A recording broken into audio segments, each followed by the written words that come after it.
Olá, tudo bem? Bem-vindo a mais um vídeo do estudo dirigido da obra Ciência dos Sacramentos, essa obra do Monsenhor Charles Webster Leadbeater, e aqui nós vamos fazer uma abordagem didática sobre os fundamentos e princípios deste rito cristão.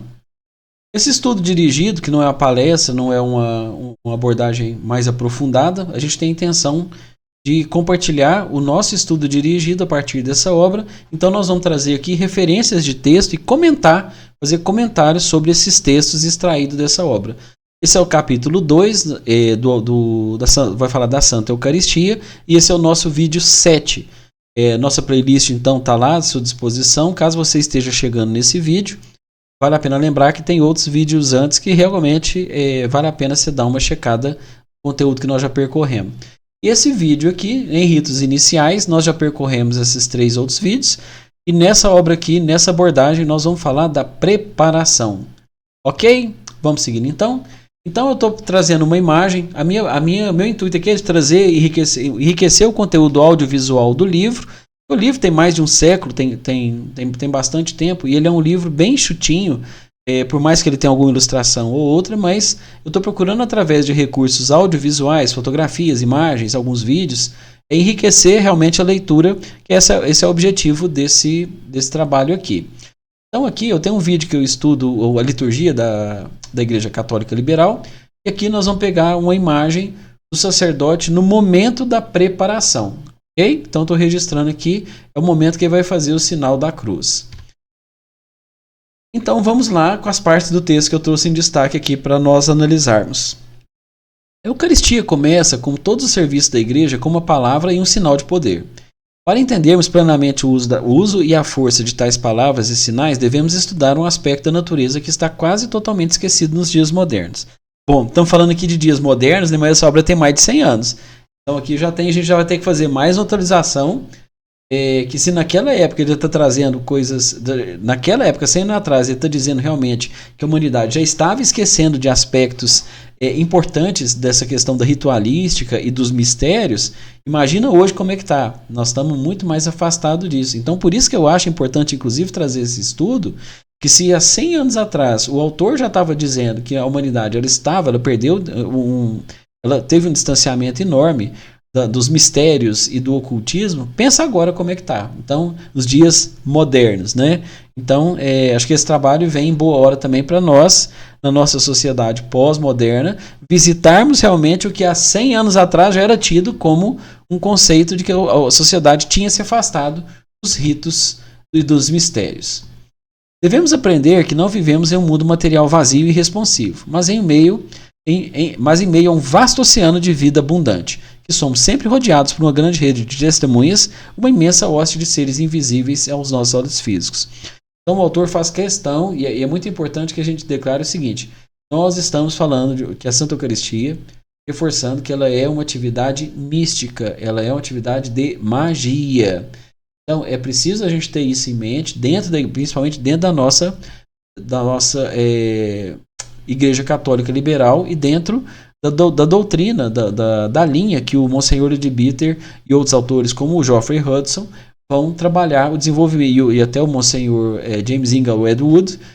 Tem uma turma aí que fundou a Igreja Católica Liberal, e eles são realmente um vasto manancial de estudos e conhecimentos místicos, e trouxeram realmente para a Santa, e consolidaram a Santa Eucaristia da Igreja Católica Liberal. Ela é diferente nesse sentido. E aqui nesse estudo a gente vai fortalecer essa condição. Seguindo então a preparação da Santa Eucaristia, destacando aqui, este vasto exército inclui seres super-humanos, anjos de todos os graus e tipos, a inumerável legião de mortos, que obviamente ainda não está no nível humano, e incalculáveis milhões de entidades subhumanas, formas, pensamentos, animadas e todo o resto. Então aqui o autor, lembrando que ele é um clarividente extremamente poderoso, inclusive ele trouxe e visualizou estruturas atômicas que há pouco tempo aqui foram comprovados e realmente ratificaram que ele estava certo. Então nós estamos falando aqui de um clarividente de muita competência e muita credibilidade a respeito. Então ele está falando sobre aquilo que nós não percebemos, que a mente humana, os olhos humanos não percebem. Então é muito importante esse estudo aqui para nós realmente trazermos informações daquilo que realmente nós não percebemos na nossa mente consciente, mente racional. Todos estão continuamente nos influenciando, alguns para o bem e alguns para o mal, e nós também os influenciamos continuamente. Essa pergunta aqui eu acho importante fazer uma referência com o Livro dos Espíritos do Allan Kardec. Nessa mesma época aqui você vai ter um manancial de gente, de grandes inteligências na Europa, produzindo muito conhecimento e acessando muita coisa importante e compartilhando muito desse conhecimento. Então, o Allan Kardec, no estudo dele para compor o Livro dos Espíritos, uma das perguntas ao Espírito da Verdade, quem conhece a obra, uma das perguntas é que então o Allan Kardec pergunta, né, se os espíritos eles interferem na nossa vida aqui. A resposta, em gerais, a resposta é assim: sim, muito mais do que vocês imaginam. Então, esse conhecimento também, dentro da doutrina espírita, ele estava sendo descoberto, ele estava sendo relatado, ele estava sendo pesquisado de maneira científica. É muito importante nós trazermos aqui que autores sérios, pesquisadores, se dedicaram muito, se debruçaram muito. Aqui nós estamos falando de Leadbeater, Bitter, Geoffrey Hodgson. Realmente são pessoas que se dedicaram, trabalharam muito no sentido da clarividência para trazer realmente suas percepções e experiências do mundo metafísico, da realidade metafísica. Conhecimento é poder, e aquele que usa de modo inteligente as forças da natureza pode tirar grande vantagem disso. Aqui eu acho um comentário pessoal meu. Eu aprendi nas minhas experiências de treinamento na área espiritual, eu aprendi que o que separa a magia branca de magia negra são duas coisas: a intenção e a permissão. Então, se a intenção é boa e se há a permissão do outro, isso realmente é considerado como magia branca. Quando não há uma boa intenção e quando não há permissão do outro, realmente isso fere um princípio universal que é o livre-arbítrio do indivíduo. E aqui tem uma série de coisas que muitas vezes até a intenção nossa é boa, mas muitas vezes nós vamos interferir no livre-arbítrio da pessoa e nós vamos causar uma interferência kármica muito séria. Então precisa ter muito cuidado. Muitas vezes nós estamos praticando uma magia teoricamente negra, que a intenção é boa, mas ela está ferindo o livre-arbítrio do outro. É preciso ter muito cuidado para lidar com essas energias, e o autor vem reforçar isso aqui nessa obra. Aqueles que estudaram religião comparada são conscientes da vasta importância dada aos nomes. Agora, então ele está falando da palavra, e agora ele vai falar, e aqui ele vai falar, reforçar como a palavra é importante. No caso dos estudantes da ciência e religião, eles sabem que, de acordo com todas as antigas crenças, o nome de uma coisa tem uma conexão direta com ela e pode invocá-la em qualquer lugar. Então, dentro dos aspectos de magia, a questão do nome é uma questão seríssima e tem um poder muito grande. O autor está trazendo isso para nós, reforçando isso daqui. O nome de algo implica conhecimento de sua natureza mais íntima, seus poderes e qualidades. Certo? Assim, anunciar que estamos... Então agora ele vai lá no ritual. Anunciar que estamos iniciando o nosso serviço em nome do Pai, e do Filho, e do Espírito Santo. No caso do sacerdote, invocar e trazer à atividade o elo especial criado por sua ordenação. E em resposta, ocorre uma tremenda descida de força. Então nós estamos falando que a Santa Eucaristia, na verdade, ela é um serviço de magia. Ela vai lidar com forças, e o sacerdote ele vai ser uma ponte que ele vai estar transitando e movimentando essas energias durante todo o processo. Assim como no sistema solar, tudo inicia e termina com a Trindade. Do mesmo modo, nós começamos com uma invocação endereçada ao Pai, bênção em nome dos mesmos três aspectos da deidade. Então o autor reforça aqui a importância da palavra na manifestação e para a condução dos trabalhos das energias na Santa Eucaristia. O sinal de poder que acompanha essa invocação, o sinal da Santa Cruz, tem vários aspectos do símbolo. Então nós vimos o quê? A preparação através da palavra, e agora nós vamos ver o símbolo. E aqui ele está trazendo o quê? O símbolo da Santa Cruz. Em todas as bênçãos e exorcismos, o símbolo da cruz ele é usado para imprimir a vontade do sacerdote sobre a pessoa ou objeto com o que ele está lidando. Olha que interessante, é um sinal através do qual flui poder, às vezes do sacerdote para outra pessoa, às vezes do alto para o próprio sacerdote, como ocorre em certas partes do serviço. Então aqui é muito importante, o autor está destacando a importância do sinal da cruz, na manutenção e na geração de poder para a efetivação dessa magia, desse ritual de magia. É uma espécie de credo em miniatura, expresso em ação em vez de palavras. Olha que interessante isso aqui, eu achei muito legal. porque nós estamos constantemente acreditando que apenas a palavra, mas quando o autor traz aqui que o símbolo da cruz ele é como se realmente ele tivesse, fosse o arquétipo.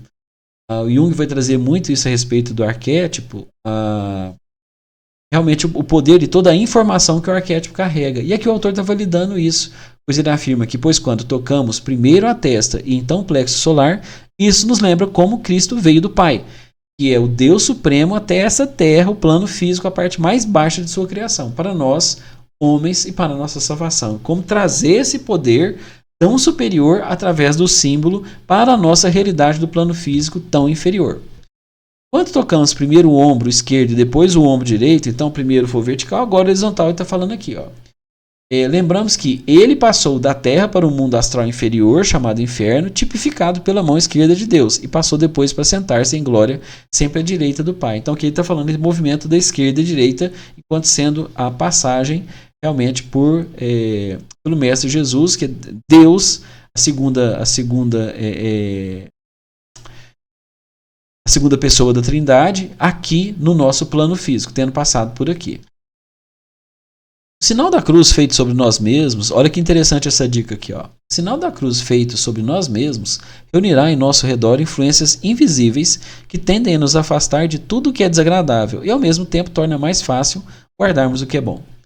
Então, ele está falando a importância para nós de aplicarmos o sinal da cruz em nós mesmos.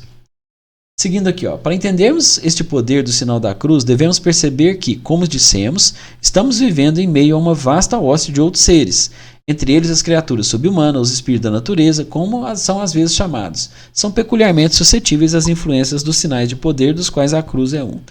Então, ele está ratificando aqui dessa questão de diversos tipos de seres coexistindo aqui com nós e que nós não percebemos.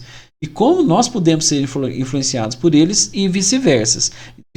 Então, o serviço da Eucaristia, ele é um canal de ajuda mútua no plano físico e nos outros planos, para poder também relacionarmos com esses outros seres. Eu recomendo para vocês, eu recomendo a vocês uma palestra do Padre Osmar de Carvalho, lá da Igreja Católica Liberal. Essa palestra é o Simbolismo Universal da Cruz. Eu tive a oportunidade de participar dessa palestra lá no nosso seminário.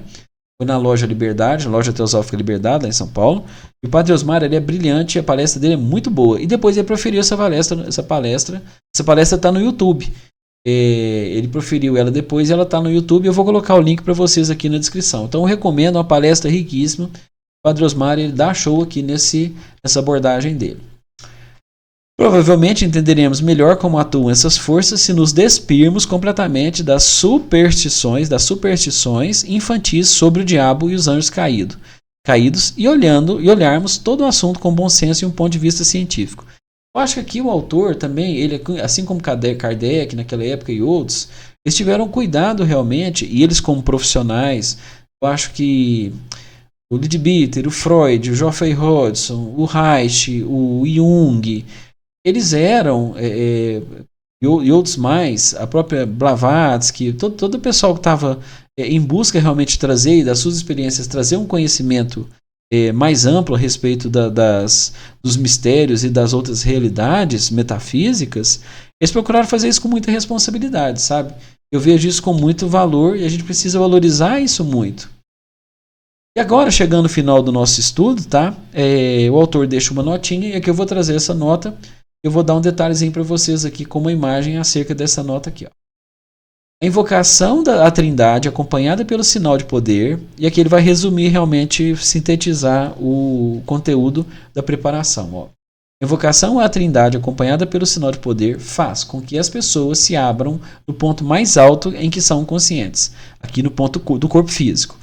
Neste local, o poder é derramado quando a pessoa vai ser usada como canal, e por isso pode ser chamado de ponto de entrada. Os três aspectos da consciência, vontade, sabedoria e atividade, neste ponto se parecem três linhas brilhantes em forma de um triângulo.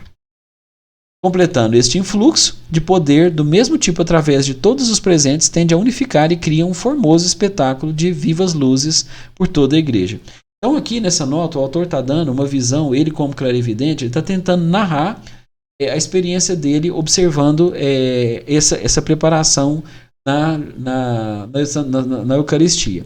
E aqui, cada ponto de estudo, eu estou procurando dialogar com a inteligência artificial, está sendo muito bacana para mim. E aí eu estou trazendo como referência todos os parâmetros para tentar buscar criar uma imagem, porque esse livro tem mais de 100 anos, e ele tem algumas imagens, mas não é rico. E aqui, como nós temos então um recurso audiovisual bastante elaborado, eu quero enriquecer realmente os nossos estudos para que através dessa abordagem audiovisual detalhada, nós possamos realmente nos animar, enriquecer realmente e ter uma percepção para que nós não somos clarividentes, né? Quando eu fecho o olho é uma tela preta, eu não vejo nada, não sinto nada. Eu falo que a minha grande potencialidade é na intuição. Fora isso, é uma tela preta. Então aqui eu achei muito bacana, e esse trabalho com a inteligência artificial para criar essas imagens está sendo muito bacana, né? Então eu procuro estar enriquecendo com bastante detalhes sobre a obra, para que realmente a imagem venha mais próximo do que eu acredito que seja.